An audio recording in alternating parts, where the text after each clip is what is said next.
bien, vamos pues,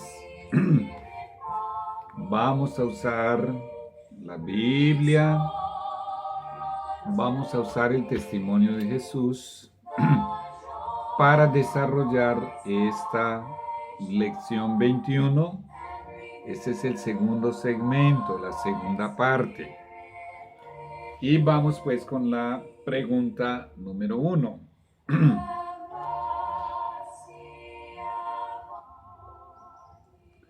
Pregunta primera, yo la localizo aquí. ¿Quién fundó la iglesia cristiana? Mateo 16:18. Jesús es el fundador de la iglesia cristiana. Recuerda que la iglesia de Cristo comenzó cuando Cristo le dijo a Adán y también a Eva, inmediatamente ellos pecaron, que un día Él iba a venir, iba a nacer de uno de sus descendientes, iba a encarnar en uno de sus descendientes, y Él vendría a morir por el pecado que ellos habían acabado de cometer y por los pecados de todos sus descendientes. En el momento en que Adán y Eva creyeron y aceptaron, comenzó la iglesia de Cristo. Y al creer en Cristo literalmente eran cristianos.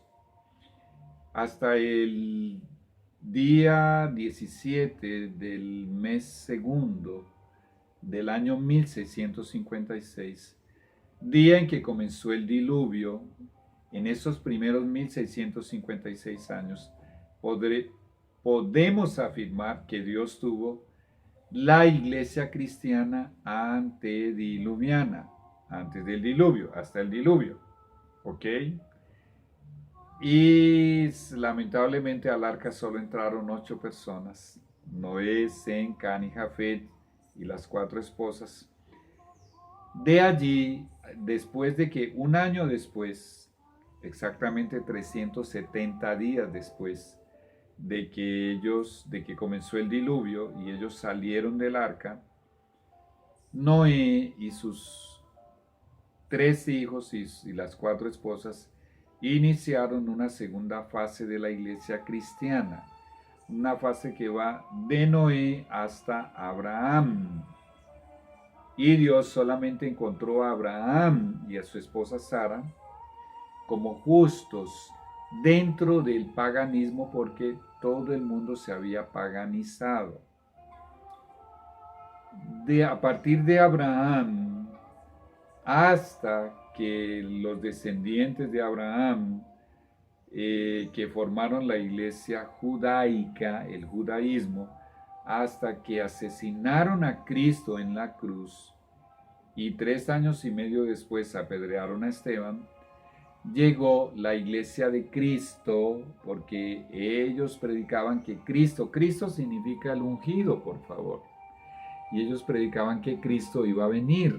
El Mesías significa el ungido, y la palabra Mesías es del hebraico, significa el ungido, y la palabra Cristo es del griego y significa lo mismo, el ungido.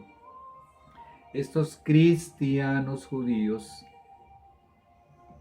dejaron de ser el verdadero pueblo de Dios al asesinar a Cristo y terminar con broche de, no puedo decir de oro, bueno, con el peor broche del peor material, sus 490 años de gracia, y en el año 34 apedrearon a Esteban. Ya 3 años y medio antes se había comenzado a desarrollar y había comenzado a crecer la iglesia cristiana, y prácticamente el 99% de esos miembros eran judíos. Si tú lees el capítulo 1 del libro de los Hechos, nos dice que había como 120 personas en el aposento alto 10 días después de la ascensión de Jesús al cielo por ocasión del derramamiento del Espíritu Santo. Y de allí, de esos 120 más o menos, En la primera predicación de Pedro y los apóstoles, la Biblia dice que se convirtieron como 3,000. Y de allí en adelante, las predicaciones fueron multiplicándose y los discípulos fueron multiplicándose hasta que llegamos a Colosenses 1:23, donde el apóstol Pablo llegó a decir que ya se le había predicado el evangelio a toda criatura bajo el cielo. Y eso es muy impresionante. Bueno, con la muerte de los apóstoles terminó la primera etapa de la iglesia cristiana, conocida en Apocalipsis capítulo 2 con el nombre de Éfeso. Y allí la iglesia fue viviendo otras etapas del año 100 hasta el 313, hasta el 538, hasta 1517, hasta 1798 y de allí hasta 1844, cuando el remanente fiel de la sexta iglesia, descendiente de la iglesia apostólica, esa sexta iglesia se llamaba Filadelfia, en 1844 aceptaron el mensaje de las 5 doctrinas principales que se destacaron en aquella época de la Iglesia Adventista del Séptimo Día. ¿Cuáles son? La segunda venida de Jesús, que el bloque protestante lo rechazó. El santuario, que el bloque protestante lo rechazó. El sábado como el día del Señor, el cuarto mandamiento vigente, que el bloque protestante lo rechazó. El estado de los muertos, el bloque protestante. Cuando digo bloque protestante me refiero a que casi todas las iglesias protestantes de la época, Estados Unidos era el país del protestantismo, creían en la inmortalidad del alma. Y esta iglesia, y eso ya lo estudiamos en las lecciones 9 y 10, comenzó a predicar que no, que el alma no es inmortal, que el alma es mortal. Eso también fue rechazado. Y la quinta, el testimonio de Jesús, o sea, el espíritu de profecía. Un remanente fiel de la iglesia de Filadelfia aceptó esos cinco pilares fundamentales con los cuales comenzó a crecer y a volumarse esta iglesia hasta que hoy en día estamos en 216 países. Pues bien, teniendo eso en cuenta, cuando nosotros leemos en Mateo capítulo 16, versículo 18, y yo también te digo, le dice Jesús a Pedro, que tú eres Pedro, y sobre esta roca edificaré mi iglesia, y las puertas del Hades no prevalecerán contra ella. Aquí Jesús está fundando la iglesia que hoy llamamos cristiana. Tenemos que hacer el esclarecimiento que hacía ya 4,000 años que muchos cristianos en sus diversas etapas habían ya fallecido. De hecho, 3 de ellos ya estaban en el cielo. Enoc, del capítulo 5 de Génesis. Moisés, que fue resucitado. Enoc fue trasladado al cielo sin ver la muerte, séptimo desde Adán. Y Elías, que fue también llevado vivo al cielo. Esos 3 ya estaban en el cielo. Creo que se escucha muy alto, ¿cierto? Es el himno que escribió Martín Lutero, Castillo Fuerte, muy bonito. Bueno, ya habían 3 personas disfrutando de la eternidad. Cristianos que habían muerto uno antes del diluvio, cristianos, uno solo había muerto, Moisés. Enoc, que antes del diluvio, por su fidelidad, fue trasladado vivo al cielo. Moisés, que había muerto y fue resucitado, y Elías, que fue trasladado al cielo sin ver la muerte. Pues bien, en ese contexto, realmente, aquí entra la segunda pregunta. La piedra sobre la cual Jesús fundó su iglesia, ¿será que es Pedro? ¿Qué piensas tú? allí mismo, en el mismo texto, la piedra sobre la cual Jesús fundó su iglesia cristiana, ¿es el apóstol Pedro o es Cristo? Vamos a leer todos los versículos del 13 al 18, pero primero quiero leer nuevamente el 18 fuera de su contexto. Vamos a bajarle otro poquito acá al volumen. Y yo también te digo que tú eres Pedro, y sobre esta roca edificaré mi iglesia, y las puertas del Hades no prevalecerán contra ella. Algunas Biblias vierten este texto como diciendo: tú eres Pedro, y sobre esta piedra edificaré mi iglesia. Si leemos los versículos anteriores, entenderemos a quién se refiere Cristo con la palabra piedra o roca. Vamos a leer desde el 13. Viniendo Jesús a la región de Cesarea de Filipo, preguntó a sus discípulos, diciendo: ¿quién dicen los hombres que es el Hijo del Hombre? Era el título que a Jesús más le gustaba usar. Se enorgullecía de ser llamado Hijo del Hombre, hijo de la raza humana. ¿Hijo de la raza humana? Sí, él estaba diciendo: ¿qué dice el populacho, la gente por ahí, los sacerdotes, los fariseos, el común del pueblo, los ricos, los pobres? ¿Qué dicen acerca de mí? ¿Qué creen? ¿Quién soy yo? Eso es lo que Jesús está preguntando. Ahora mira la respuesta de los discípulos. Ellos dijeron: unos creen que tú eres Juan el Bautista.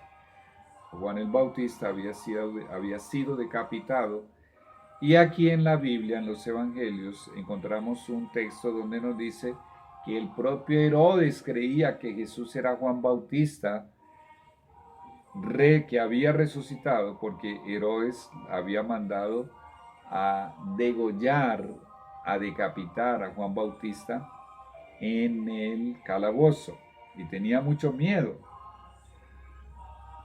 ¿Y qué más? Ellos siguen diciendo: bueno, otros creen que tú eres Elías. Elías, ¿por qué? Porque finalizando el Antiguo Testamento, ¿por qué creían ellos eso?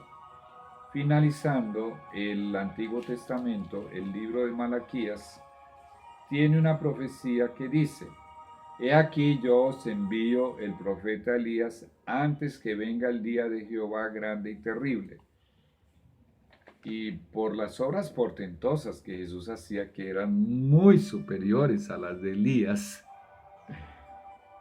entonces algunos creían que él era Elías. Bueno, a pesar de que ellos sabían que Elías estaba en el cielo.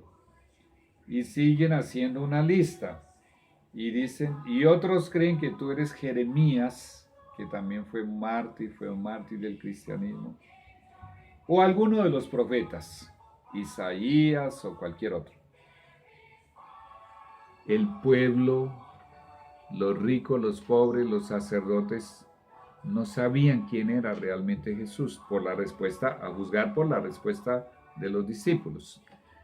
Ahora él les pregunta directamente a ellos, sus 12, el círculo de sus 12, su círculo íntimo. Les dice, les digo: ¿y vosotros, mis 12 apóstoles, quién decís que soy yo? Muy bien. Respondiendo Simón Pedro dijo: tú eres el Cristo, el Hijo del Dios viviente. Vamos a buscar aquí, Señor, ayúdame a buscar rápido, que a veces me demoro mucho. Vamos a buscar aquí una declaración de Natanael cuando fue reclutado por Jesús para ser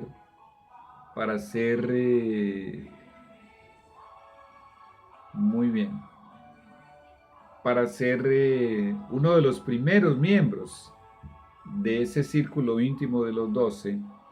En realidad el texto está en Juan capítulo 1, versículo 45, 46, 47, 48, 49. Bueno, vamos a seleccionarlo y vamos a leerlo. Un segundito que está seleccionando. Ya. Entonces dice, el siguiente, el 45. Felipe halló a Natanael y le dijo, hemos hallado a aquel de quien escribió Moisés en la ley, así como los profetas, a Jesús, el hijo de José de Nazaret. Esa era la pobre opinión de Felipe, que Jesús era solo el hijo de José, el carpintero de Nazaret. Ahora vamos a prestar atención para entender esta declaración de Pedro a la respuesta de Natanael. Natanael le dijo, ¿de Nazaret puede salir algo de bueno? Nazaret era famosa, conocida, porque eran proverbiales por su maldad. En ese ambiente creció Jesús, sin una mancha, inmaculado. ¿De Nazaret puede salir algo de bueno? Es a eso que se refiere. Le dijo Felipe, ven y ve. Cuando Jesús vio a Natanael que se le acercaba, dijo de él, he aquí un verdadero israelita en quien no hay engaño. Le dijo Natanael, versículo 48, capítulo 1 de Juan, ¿de dónde me conoces? No, Natanael era una criatura muy dulce. ¿De dónde me conoces? Respondió Jesús y le dijo, antes que Felipe te llamara, cuando estabas debajo de la higuera, te vi. Él había estado orando para que Dios le revelara si Jesús era el Mesías, porque Juan Bautista había dicho de Jesús que él era el Mesías y él quería una confirmación de Dios. Cuando Jesús le dijo esto, mira la reacción y la respuesta de Natanael. Respondió Natanael y le dijo, Rabí, tú eres el Hijo de Dios. Mucha atención. Eres el Rey de Israel. Mucha atención. Al declararlo Hijo de Dios, ya lo estaba reconociendo como el Mesías, el ungido, el Cristo.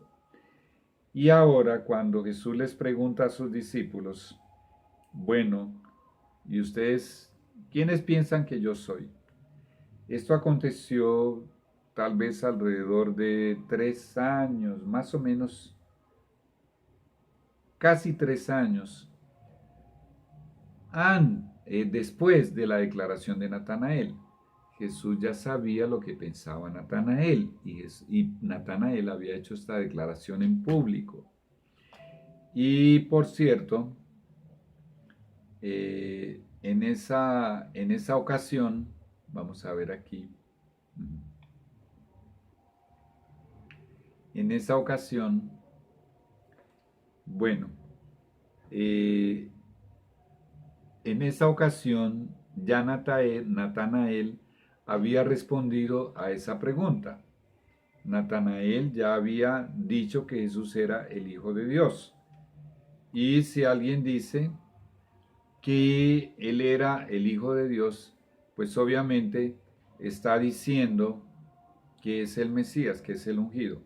Eso es lo que yo quería encontrar aquí. Bueno, un detalle, pero bueno, vamos a seguir. Cuando Jesús hizo la pregunta, no fue la voz de Natanael la que se escuchó para repetir lo que había dicho 3 años atrás.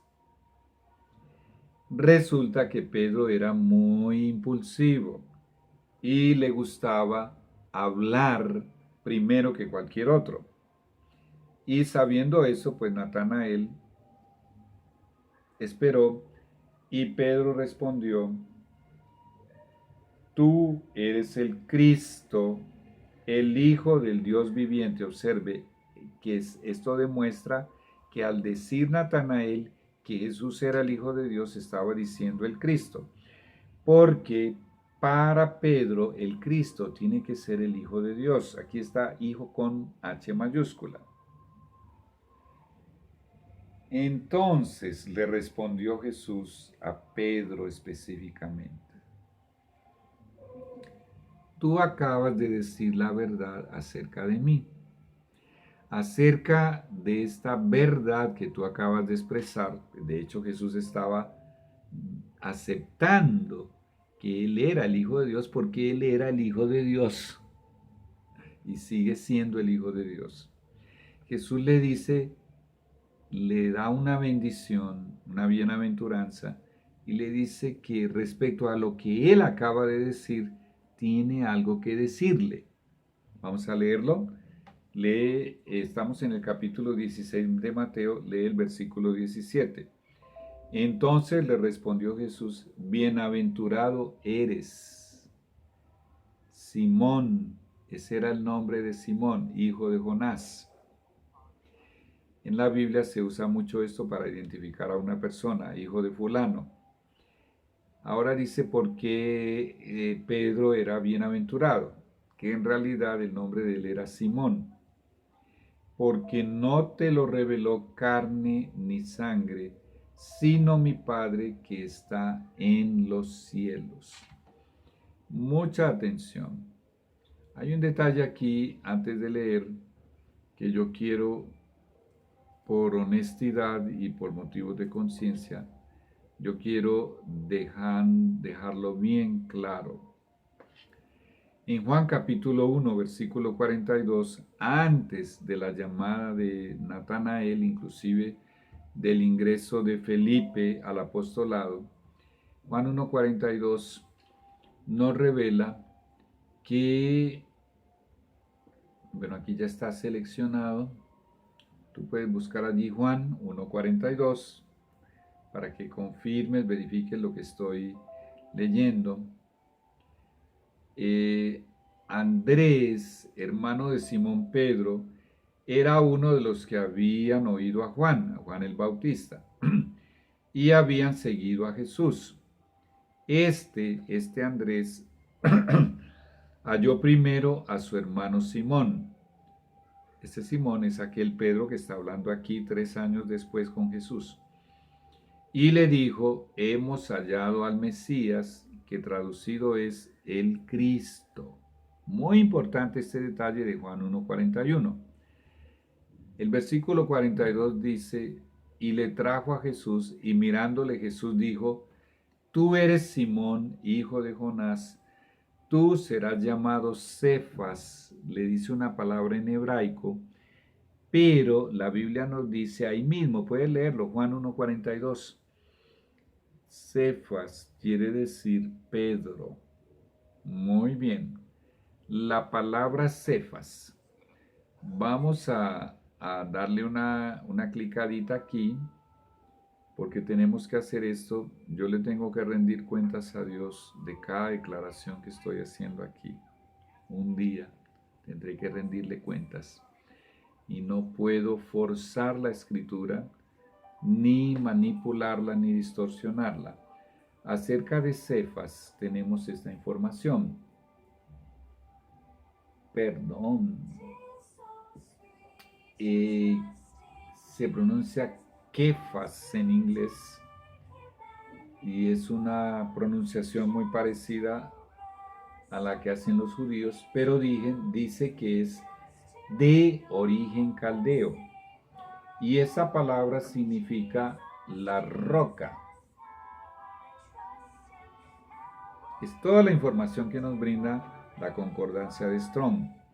La palabra que Jesús usó cuando por primera vez reclutó a Pedro, en la ocasión de su reclutamiento, está mejor expresado, le dijo: tú serás llamado Cefas. Y ahí mismo en Juan 1:42 dice que quiere decir Pedro. Ahora presta mucha atención. Ya hacía más o menos 3 años que Jesús lo había llamado Cefas, que en realidad en el griego quiere decir Pedro para el español. Para el griego la palabra es Petros. Presta mucha atención. Para Juan, inspirado por el Espíritu Santo, la palabra que es de origen caldeo, que Jesús utilizó, Cefas, para Juan, iluminado por el Espíritu Santo, toda la escritura es inspirada por Dios, los santos hombres de Dios escribieron inspirados por el Espíritu Santo, Cefas quiere decir Pedro. Con ese argumento, la palabra Pedro, la palabra Petros, esto hace parte de de esta misma pregunta. Pensé que me había adelantado. Ahora vamos a ver qué nos dice la Biblia acerca de la palabra Pedro. Muy bien. Vamos a buscarlo aquí y nos da esta información. Tenemos que rendirle cuentas a Dios de cada declaración que hacemos. De una distorsión o una manipulación o de forzar una declaración de la Escritura puede depender la eternidad de una persona, la eterna perdición de una persona. Esto es muy serio. Aquí está la palabra en el griego, está en la concordancia de Strong con el 4074 y dice Petros. Recuerda muy bien la palabra que Jesús utilizó cuando le dijo a Simón, Simón, hijo de Jonás, voy a leerlo nuevamente. Dice, bienaventurado eres, Simón, hijo de Jonás, porque no te lo ordenó carne ni sangre, sino mi Padre que está en los cielos, y yo también te digo que tú eres Petros. Como 3 años antes le había dicho Cefas. Pero ahí, en Juan 1.42, dice que Cefas significa en griego Petros, o sea, Pedro para el español. Y aquí lo estoy confirmando en la concordancia de Strong, que es este libro gordote que tengo aquí. Aquí también está. Dice Petros y dice un pedazo de roca. Mucha atención, no dice una roca, lo que se dice de la palabra Cefas de origen caldeo, sino que dice, aquí está en inglés, a piece of rock, eso significa un pedazo de roca. Dice como un nombre, Petrus, que sería Pedro, un apóstol, pero también puede traducir piedra y también puede traducir roca. Muy bien, vamos a ver las opciones que tenemos. Ahora, después de que le dice, y yo también te digo que tú eres Pedro, y sobre esta roca edificaré mi iglesia. Vamos a pensar un poquitito. La pregunta era ¿cuál? Pues vamos a la pregunta. La piedra sobre la cual Jesús fundó su iglesia cristiana, ¿es el apóstol Pedro o es Cristo? Esto es sumamente importante. Y yo también te digo que tú eres Pedro y sobre esta roca edificaré mi iglesia. ¿De qué roca está hablando Jesús? Pues vamos a preguntarle aquí, vamos a buscar en la concordancia de Strong, en el Evangelio de Mateo, Mateo 16, 18, vamos a ver esta palabra que Jesús utilizó en esta ocasión. Y aquí lo estoy abriendo. Muy bien. Tú también puedes hacer este ejercicio. Y puedes instalar este programa que se llama eSword, eSword en inglés. Y nos dice, Vamos a bajarlo más rápidamente para que lleguemos a la palabra que Jesús utilizó. Dice, y yo también te digo que tú eres Pedro, y aquí está, que es la palabra Petros, y traduce en primer lugar un pedazo de roca, pero también se puede utilizar como piedra o también como roca. Pero mucha atención. Dice, y sobre esta roca, ahora presta atención, la palabra Pedro en el griego con el 4074 es Petros, pero la palabra roca, cuando Jesús dice sobre esta roca, edificaré mi iglesia, es la palabra 4073. Mucha atención. 4073 es la palabra Petra. Y 4074, si yo lo coloco aquí, es un derivado de la palabra Petra. Petros se deriva de Petra. Nosotros llamamos en español a un pedazo de piedra, le podemos llamar de una gravilla o un guijarro, un pedazo de piedra. Y esta palabra es así porque se deriva, Petros se deriva de piedra. O sea que la palabra principal aquí es piedra, es Petra. Ahora vamos a entender mejor de qué piedra está hablando Jesús. Vamos a responder en el tercer segmento. Ya regresamos.